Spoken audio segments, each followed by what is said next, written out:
Assalamualaikum pemirsa, bertemu lagi di Debra Talk. Hari ini hari Sabtu tanggal 28 Maret 2020. Dan hari ini masih terus seperti kemarin, di mana kondisi di Indonesia ini masih disibukkan dengan wabah pandemi corona.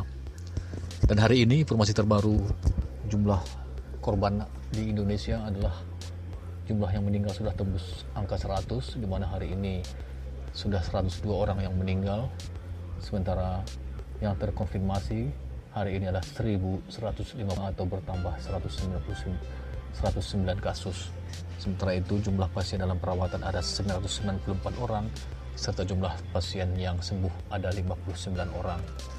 Sementara itu untuk jumlah kasus per provinsi, DKI Jakarta masih menempati peringkat pertama atau yang terbanyak dengan jumlah yang terkonfirmasi itu adalah 627, sembuh 43 dan meninggal 62. Diikuti Jawa Barat dengan terkonfirmasi 119, sembuh 6 dan meninggal 17. Sementara di Banten ada 103 terkonfirmasi, 1 orang sembuh dan meninggal ada 4 orang. Hingga saat ini jumlah pasien terkonfirmasi positif corona itu sudah rata di Indonesia, sehingga bisa dibilang tidak ada lagi daerah yang masih bebas dari corona ini. Dan kita juga masih belum tahu hingga kapan kondisi ini akan terjadi. Namun seperti tadi ada di dialog di Berita Satu TV dari pakar biostatistik dari Fakultas Kesehatan Masyarakat Universitas Indonesia yang mengatakan bahwa jika penanganan dilakukan dengan serius, maka wabah corona ini bisa berlalu dengan cepat. Namun jika tidak, maka akan di kemungkinan baru akan berakhir pada akhir Mei nanti. Sementara itu rekomendasi dari para ahli sendiri mengatakan bahwa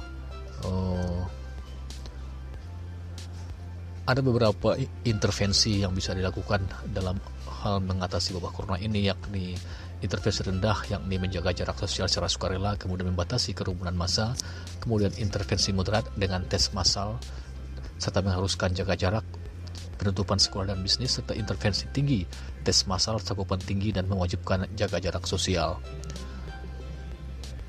Dengan adanya 3 efek intervensi ini, maka diprediksi jumlah total kumulatif kasus COVID-19 di Indonesia ini bisa berbeda menurut intervensi yang dilakukan.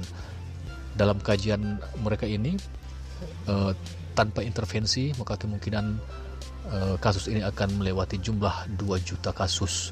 Kemudian dengan intervensi rendah bisa 1.500.000 hingga 2 juta kasus. Dengan intervensi moderat antara 1 juta hingga 1.500.000. Sementara dengan intervensi tinggi, kasus ini bisa berada di atas 500.000. Sementara itu beberapa efek intervensi di sini dikatakan bahwa jumlah kasus kumulatif per hari diperkirakan jika intervensi tinggi diharapkan tidak ada lagi penambahan, namun dengan tanpa intervensi maka diperkirakan akan mencapai puncaknya di hari ke-30 yakni 3.000 kasus. Sementara itu untuk jumlah kasus harian sendiri diprediksi tanpa intervensi itu akan mencapai puncaknya pada hari ke-56 atau di bulan kedua sejak kasus ini terjadi di Indonesia. Nah, sementara itu estimasi jumlah kematian kumulatif akibat COVID-19 di Indonesia diperkirakan antara 11.898 kasus hingga 240.244. Ini bisa dibedakan dari bentuk intervensi yang dilakukan. Tanpa intervensi bisa mencapai 240.244 kematian, sementara dengan intervensi ringan mencapai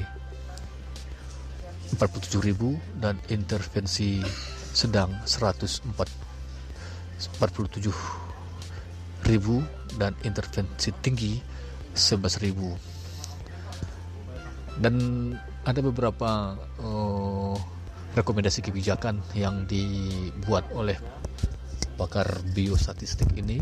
Yang pertama adalah mewajibkan social distancing, kemudian perluasan rapid test, kemudian uji lab atau PCR, serta memperlakukan kebijakan khusus di saat Ramadan, Lebaran, dan Paskah, serta memiliki kebutuhan pelayanan kesehatan atau supply side. Mereka juga merekomendasikan bahwa social distancing ini dilakukan serentak dan bisa dimulai pada 1 April 2020 selama 1 bulan dan kemudian akan dievaluasi kembali. Atau opsi kedua, mewajibkan social distancing di wilayah berisiko tinggi selama 1 bulan dan kemudian dievaluasi kembali. Kemudian untuk Ramadan dan Lebaran disarankan adalah himbauan sholat tarawih di rumah, kemudian himbauan sholat id ditiadakan, serta larangan untuk mudik. Sementara untuk Paskah direkomendasikan adalah himbauan kebaktian atau misa Kamis Putih di rumah, kemudian kebaktian dan misa ditiadakan, serta larangan mudik juga. Sementara itu untuk pemenuhan kebutuhan pelayanan kesehatan direkomendasikan untuk penyiapan rumah sakit pemerintah dan non-pemerintah, kemudian prioritas perawatan di rumah sakit untuk pasien positif COVID-19, pelibatan mahasiswa tingkat akhir dalam pemantauan ODP, pelibatan peserta internship atau koas dalam perawatan PDP, kemudian penyiapan laboratorium kesehatan daerah untuk desentralisasi uji COVID-19, serta penyiapan ruang isolasi non-rumah sakit. Hingga saat ini memang masih ditunggu terus bagaimana kebijakan dari pemerintah untuk mempercepat berhentinya wabah pandemi kasus corona ini. Untuk data terbaru sendiri bahwa jumlah kematian di Indonesia ini adalah 8,8% dari jumlah yang terkonfirmasi. Angka ini termasuk tinggi dibandingkan dengan jumlah kematian yang terjadi di negara lainnya. Ini adalah data terbaru lagi di dunia hingga saat ini tanggal 28 Maret 2020 sudah terdapat kasus terkonfirmasi sebanyak 512.701 kasus, kematian 23.495 kasus dengan tingkat perbandingan kematian 4,58%. Artinya tingkat kematian dunia dibandingkan dengan Indonesia jauh lebih tinggi. Dan untuk negara-negara yang terkonfirmasi saat ini, Indonesia sudah masuk bagian dari negara yang jumlah terkonfirmasi lebih 1.000 orang, di mana di sini juga ada Cina, Italia, Amerika, Spanyol, Jerman, Iran, Prancis, Swiss, Inggris, Korea Selatan, serta Belanda. Sementara jumlah kematian di Indonesia ini sudah 102, dan yang sangat mengkhawatirkan adalah jumlah tingkat perbandingan yang meninggal dengan yang terkonfirmasi. Indonesia tertinggi kedua setelah Italia di angka 10,1, sementara Indonesia 8,8, diikuti Spanyol 7,2, Iran 7,3, atau Iran dulu baru Spanyol. Sementara di Cina sendiri tingkat kematian di sana hanya 4,0%. Demikian podcast kita hari ini. Sampai bertemu dan semoga wabah corona ini segera berlalu.